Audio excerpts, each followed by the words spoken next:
Welcome back to the Curios cast. This episode we're talking about the Wizard of New Zealand.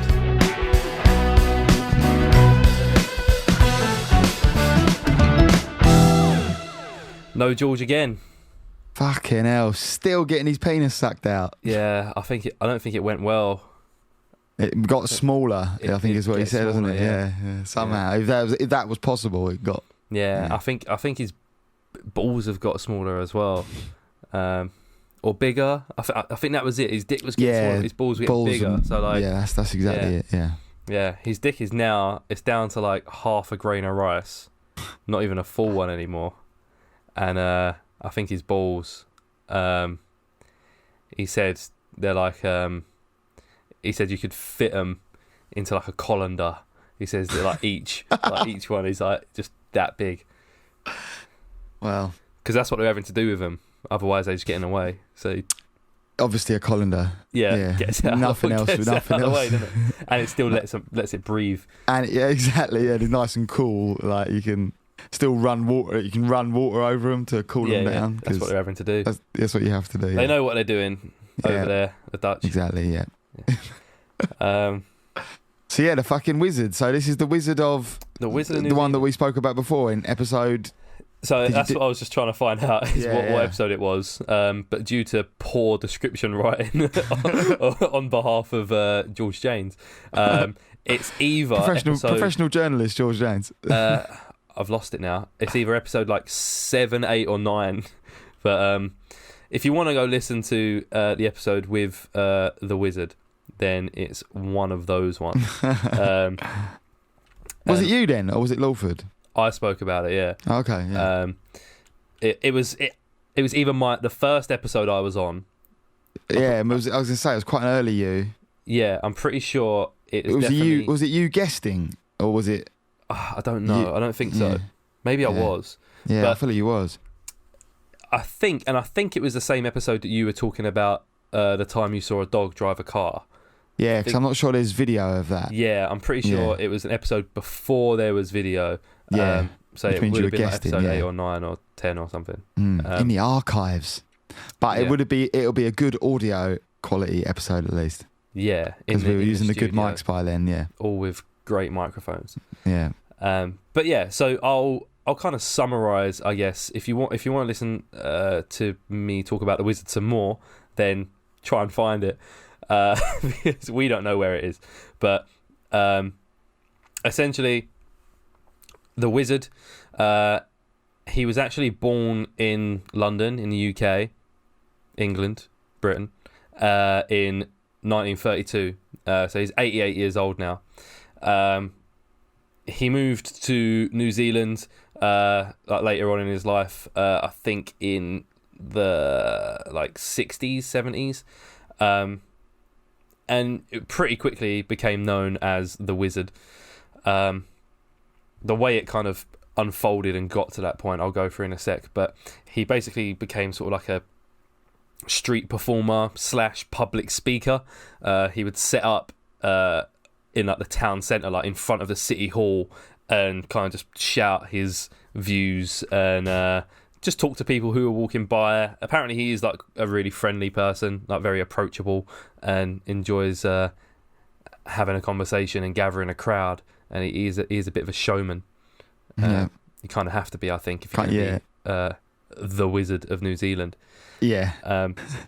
But he actually has done quite a lot, and like he actually did sort of, I guess, through his sort of campaigning, he got quite a few different things like changed in like the town or city of Christchurch that he was in. So the where he used to set up and speak, he used to get sort of like ushered away by police, and they never actually like arrested him. They're a bit more chilled out there than, like if he was in America, they might have a stronger word with him. But so he was repeatedly told, like, you can't keep doing this. He's a very depends what state though, doesn't it, actually, in America, because they've got like open wand carry laws in. It's really shit.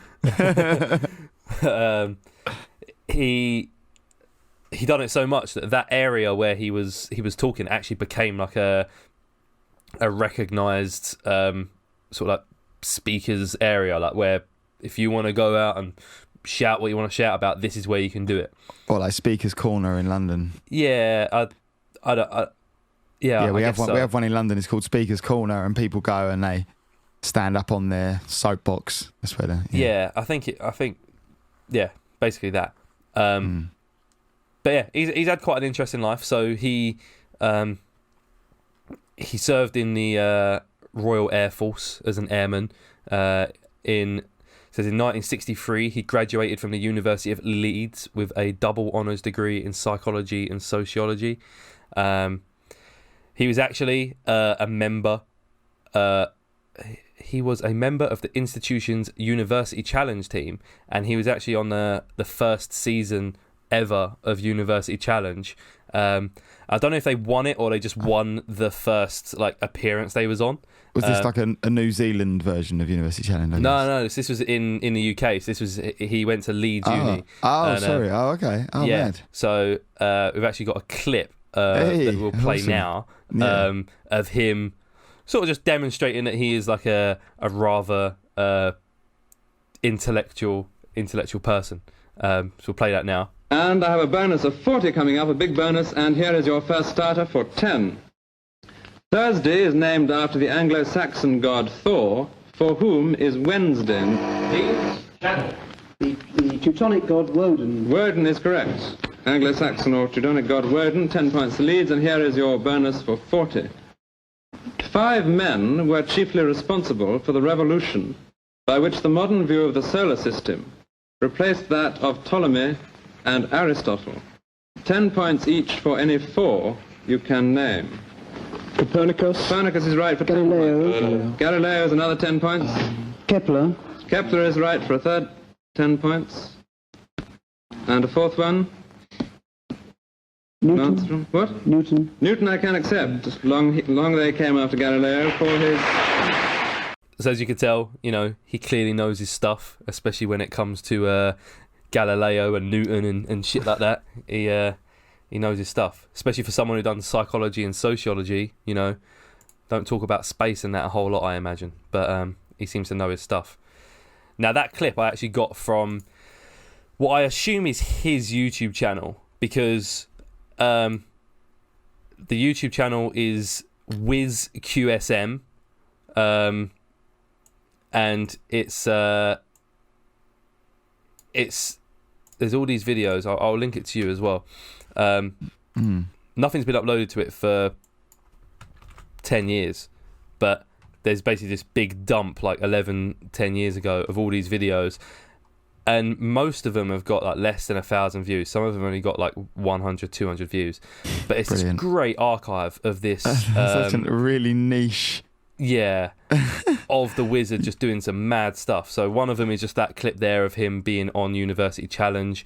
There's some of them, the Wizard's first attempt at flying at Sunbury Rock Festival 1961, and God, this is a mad channel. I love how low the view count is. That really makes I really feel like I've stumbled into something. Yeah. Very exclusive. Yeah. But a lot of it is TV appearances of his, and the attempts of him flying. I mean, he clearly didn't have enough confidence in his ability to fly, because he did only do it 6 feet above some water. But is what it is. I'm definitely watching these later. Every single one. I bet you've watched every single one of these. I did flick through quite a few. Yeah. They're all pretty short. That's bingeable. Yeah. So there's a video of him meeting the Dalai Lama.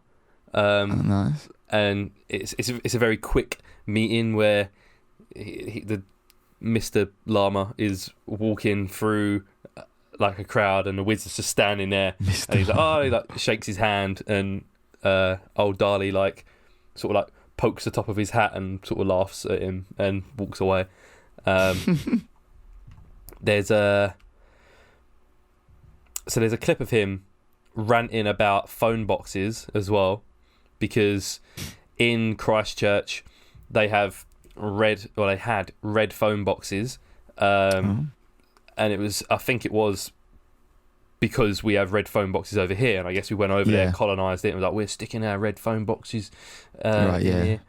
And coming over here with your phone boxes. Yeah, and then I can't remember the name of the company. It's like Telecoms, or I don't know. But they decided to paint them all blue. They said, no, time's over. We're painting it our shade of blue, and it was a whole brand thing. It was like if BT decided to paint it all BT blue or whatever. Yeah. And other telecoms communication companies are. Well, the Wizard, because that is his name, the Wizard. That's it officially. Well, I tried to find out whether that was his actual name or not. I tried to find out last time he spoke about it as well. Yeah. It seems like maybe I don't know. There's nothing that says his name is definitely the Wizard, but he does have a driver's license with the name the Wizard on it, and it is literally first name the second name Wizard, and it is like genuine ID. And I really hope so. Speaking of driving as well, the car he drives, it's a VW Beetle, but both ends are the front end. So it's two front ends of a VW Beetle welded together. What? So it looks mad. That was his car anyway. If anyone wants to see it, it's on the screen if you're watching. If not, just look up VW Beetle, the Wizard of New Zealand, and you'll see it's like it's a red small little VW Beetle. It looks mad because obviously it's like loads of the height of it has gone because the Beetle goes, it gets bigger as it goes up to the back. Yeah. And obviously, whatever way you look at it, it just looks wrong. But he that's the car that he drives around with his The Wizard ID. But there's more than one. There's like a red one and a blue. Or did he paint it? I don't know what that red one's about. Maybe he changed it because I found an article that said his car ended up getting like destroyed or vandalised or something. So maybe he just got a new one. That's mad. That's like it's just about odd when you see it from the side, isn't it? But yeah, yeah. Well, when you see it from the front, it doesn't look too bad. But yeah, when you see it from the side, it looks like when you've got that like mirror effect on a photo, and you've just like with like a webcam, and you've just mirrored it, and it looks weird. He's an absolute buzz out Billy, isn't he? He's great. So. I'll play the clip in a sec as well of him ranting about the phone boxes because he's clearly not happy about that. But what he'd done was he basically went on a one-man crusade of repainting all of the phone boxes back from blue to red. Oh, so he liked them being red. He wanted them to be red, yeah. Right, yeah. And this is the point where he kind of got a lot of attention. It's a good, it's good PR, right? Like he's on these news channels, and just I guess like primetime TV talking about him, being like the phone boxes are changing blue. Some people aren't happy with it, especially this fella. And then we'll play the clip now. This is him talking about the phone box. And so a battle has begun between Telecom and the defenders of tradition, in the form of the Wizard, a man who's just as ready with his tongue as with his brush. Look, basically, it's an insult. It tramples on Anglo-Saxon spirituality. It's always been red. We know it is. It fits with the background. It's there like the red boxes and the fire engines. It's part of our tradition, our heritage. It's an insult to the people of Christchurch. So clearly, he's not happy with the phone boxes turning to blue. I mean, I'm with him as well, though. Like it sounds blue phone boxes, and it's like you say, this channel is a little bit of gold. What I really enjoy is like watching like old footage that seems like quite mundane from like 70s, 80s and 90s, and just how people are kind of different. Like yeah. And obviously there's the stuff that people wear, and the hairstyles and the glasses are all different and stuff, but there's something about it that like you're watching them and you're just like, man, this is so long ago. And the rest of that news clip on the channel, the news report was going around asking other people what they think of the phone boxes.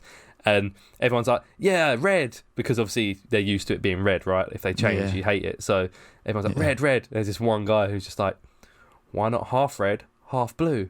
And the reporter's like, bit confusing, don't you think? And he's like, nah. He goes, and he says something like really like kind of like profound. He's like, we've all got to learn to live together and compromise. He's like, if some people like red and some people like blue, why not half red, half blue? Everyone wins. And then it cuts to like another couple of people going, nah, red.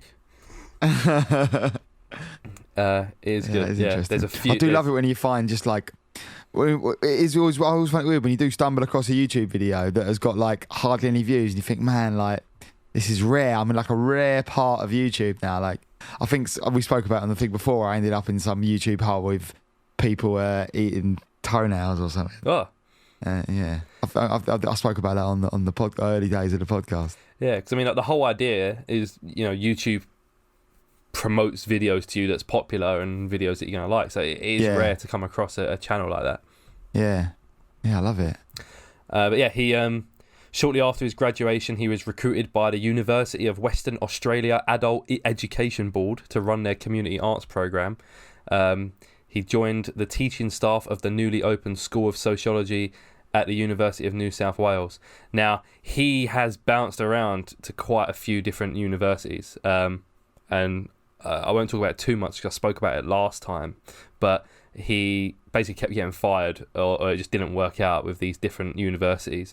I remember you saying. And he was saying that it's like... they just couldn't handle it. Like the man doesn't want, someone as free thinking as him to come in and start teaching in a different way or having these sort of like different ideas and how they want to stick to the system. But yeah, it says during the student upheavals which began at the time, he created a direct action reform movement called ALF, which stood for Action for Love and Freedom, and implemented this with what he announced to be the fun revolution. So a lot of his ideas did come from sort of like freedom, liberation, and as he says, like having fun and love, I guess. Brevity. Is it him who was... He did. I think he said levity. Levity, that's it. That's it. Yeah. Isn't brevity like... The opposite? I thought it was like brief. Oh, yeah. Okay. I don't know though. But yeah, levity. Was it him where we looked up what levity meant? I think we did, yeah. Yeah. Like fact checked ourselves for the next episode. Yeah. So this part here it says he was speaking. He used to get on like a little soapbox thing, like you say, but then sometimes he would just get a big step ladder, like a 6-foot step ladder, and just shout from the top of that. And the city council attempted to have him arrested, but it became so popular they made it a public speaking area. Wearing his costume as a false prophet of the Church of England or his wizard pointy hat, he's spoken there most lunchtimes during the summer months. There's a list of his accomplishments here, which is he confronted... Telecom was the company, yeah. He confronted Telecom over the colour of public telephone boxes. I like that's how like that's an achievement on his Wikipedia page. Confronting Telecom over the colour of the phone boxes. He played for the local rugby team, heckled Christian evangelicist Ray Comfort, evaded the compulsory census, and performed rain dances in Canterbury, Auckland, and the Australian outback. So I don't know if you remember. I remember, yeah. He got called in because there was this drought out in the outback somewhere. It hadn't rained for months and months and months, and obviously people are struggling, nothing's growing, and he went out there and performed a little rain dance, and I think it was the next day or so that there was a downpour. I remember saying I did a rain dance. I like posited at what I thought it might sound like or something, didn't I? I was like, I imagined him with like a big drum. Like, did it say he had a drum or something? Or did I entirely just picture that? I think he might have, or someone there had a drum. Yeah. And I remember you mentioned like you named a type of drum, and me and George didn't know. Like a djembe. Yeah, something like that. He actually, so this is also on the YouTube channel, with the help of Mayor Vicky Buck, the city of Christchurch hosted a Wizards conclave in 1995 when visiting colleagues gathered to help the wizard build a nest on top of the university's library tower to witness the New Zealand wizard hatching from a giant egg in the city art gallery. So I don't know what the point of this was, right?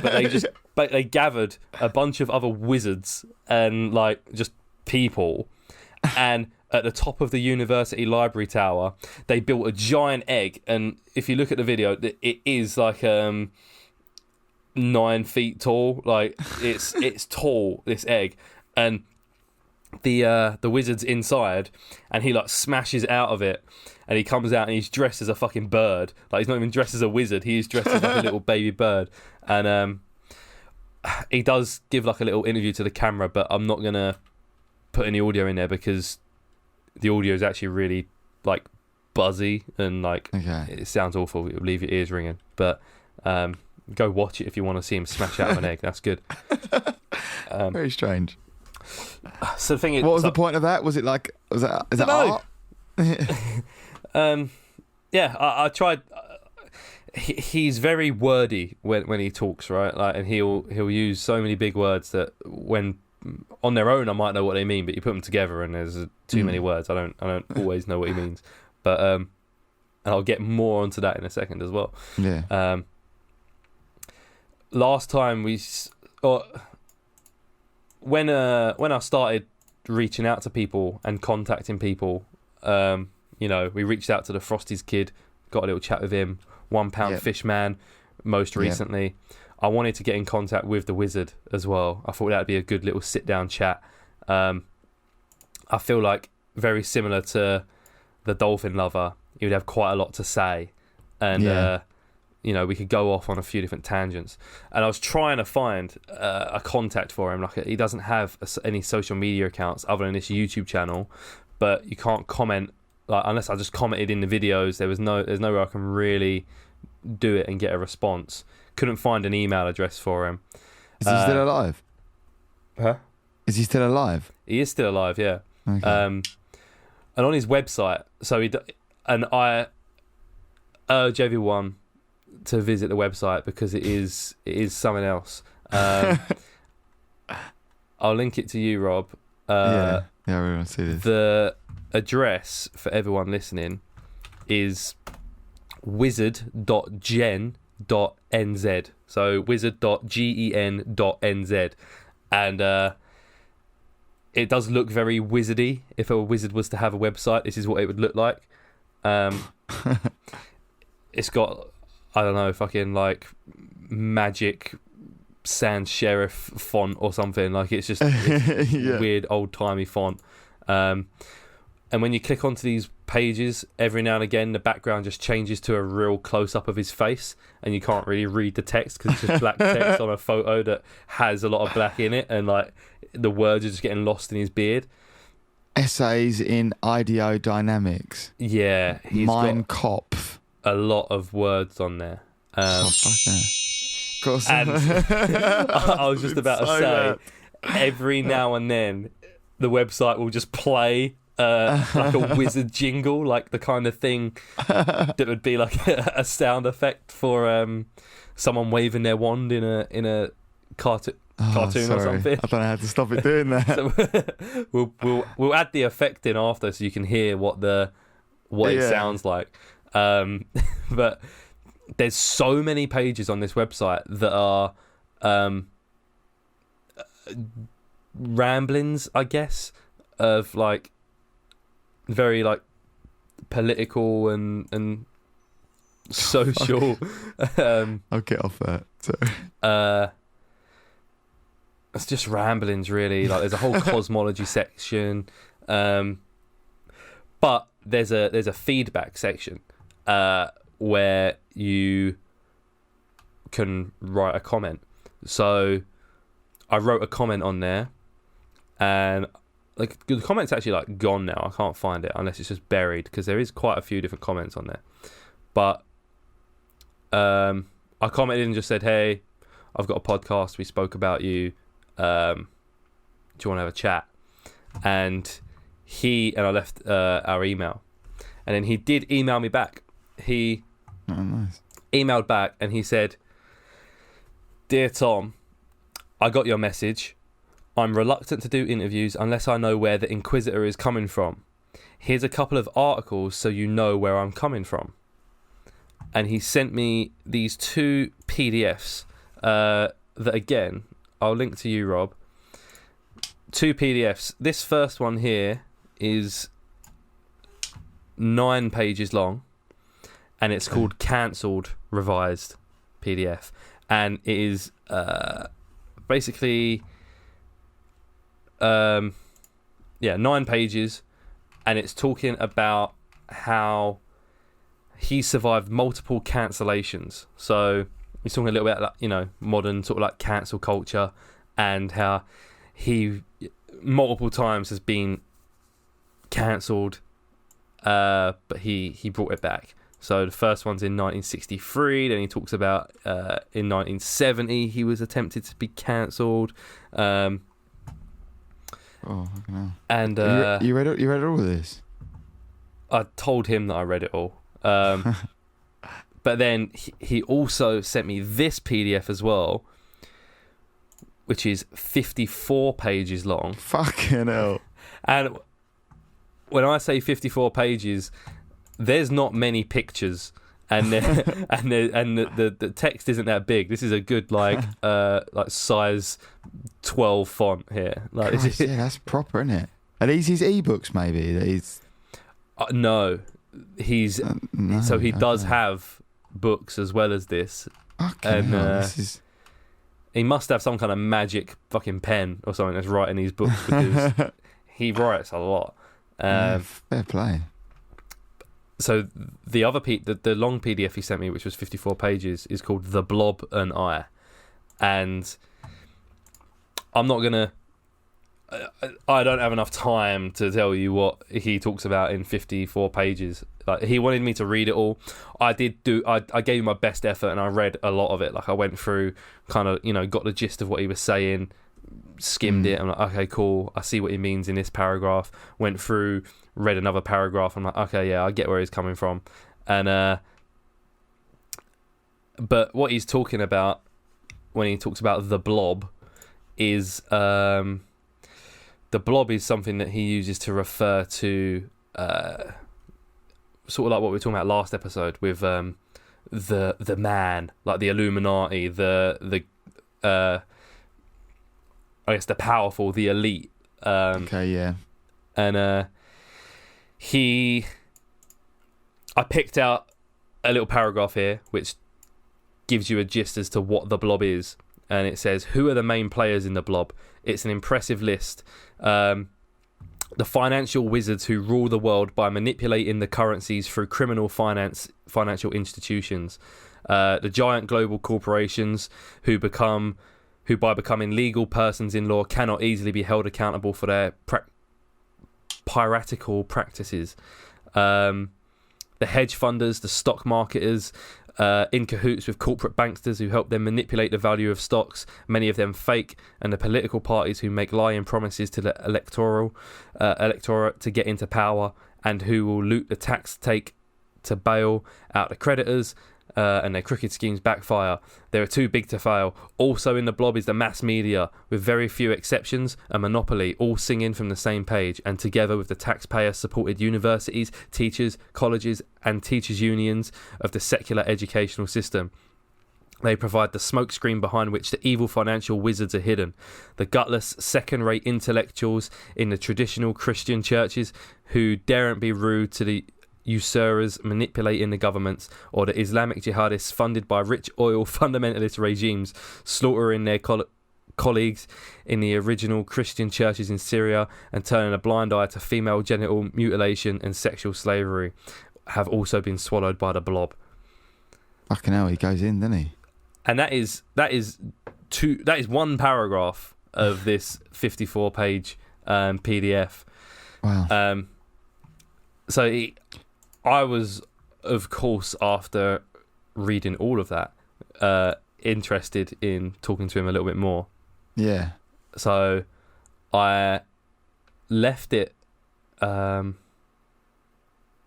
no, actually, I replied straight away. I replied 22 minutes later, and I said, thank you so much for your response, wizard. I appreciate that mindset. There are many journalists that I'm sure would interview you under a friendly pretense, only to twist your words to in post to fit an agenda. I'll read your articles this evening to gain an understanding of your beliefs and ideas beyond what I've already researched. And I said, like, in terms of where we're coming from, we don't have an agenda.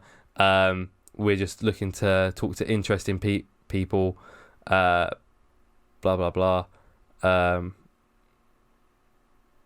then I attached 2 videos of our Frosties interview and the Dolphin Lover interview, saying how, you know, the Dolphin Lover was very apprehensive to do an interview, but you can even see he commented on the video saying, "Great job, you didn't twist my words." And then he replied back and said, "Maybe later, but I don't think your audience would take well to my mixture of psychological and sociological gobbledygook. I attach an essay on the blob." And he sent me another PDF, which is I didn't actually look at this one, 7 pages long, but the font's much smaller, so it's quite long, and that's when I left it. I left it 2 weeks, and I said, again, like, thanks for your response and my delay in replying. I wanted to make sure I fully understood your outlook before moving any further. I've read all the material that you attached in your previous emails, and I've taken as much as I can handle. I basically just said, like, are you still interested in having a little chat? It could be as brief or as in depth as you want. And he didn't reply. And I sent another email like a month later and said, hey, like, you know, still awaiting your response. Would you like to have a chat? But he says from his emails that he doesn't think his audience would take well to his beliefs. Our audience, yeah. That's a shame. And he's clearly wrong. We know you'd love it. Yeah.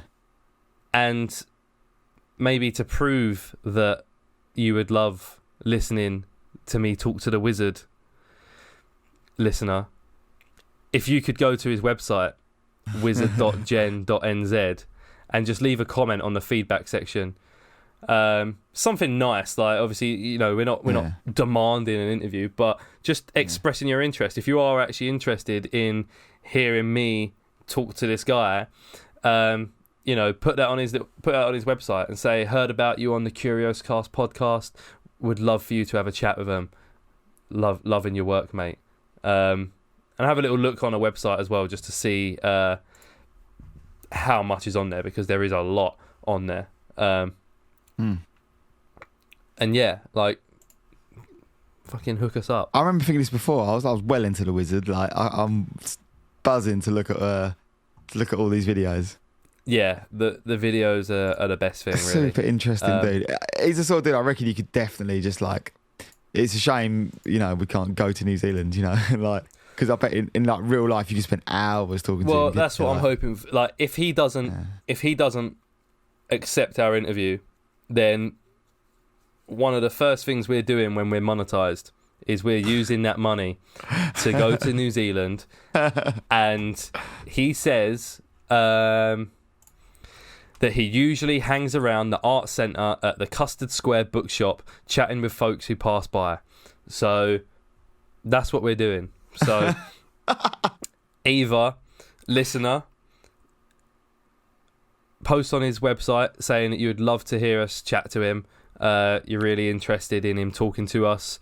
Saying you heard about him here. You even bought his book, because I'm sure you did, and get him on the podcast with us.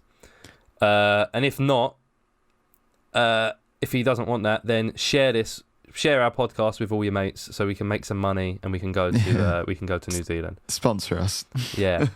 We'll open up a Patreon. That'll be our first Patreon goal. Is If you happen to work in like maybe that VPN company, what is it? NordVPN, NordVPN, or like Casper Beds. I don't hear that one so much anymore, but for a while they was sponsored loads of podcasts. MeUndies. I've actually got some MeUndies. Have you actually? Yeah, they are nice. Have you really? I assumed they're only American. It came from America, but the shipping wasn't. Did it? You fucking went in. Yeah.